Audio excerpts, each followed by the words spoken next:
需要想要的东西。不要说，我不是要最好，我一定要大的、最漂亮的，或者说一定要怎么样呢？你基本上你也是陷入一个危机了哦。那我们真的事实上不是只有吃肉而已，要知道我刚才讲的很多故事哦，基本上你先觉得说，像那个老鹰的故事啊，像那个你说一些台北的故事，那些基本上我们虽然是算是市场已经包括它跟平台故事，都已经影响到我们的生态。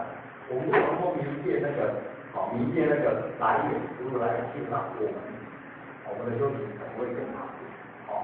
以上呢，今天跟各位分享的，那就讲到这边有点当时候时间，谢谢各位，谢谢。哇，谢谢，讲到有感谢，有请一度领认的方式。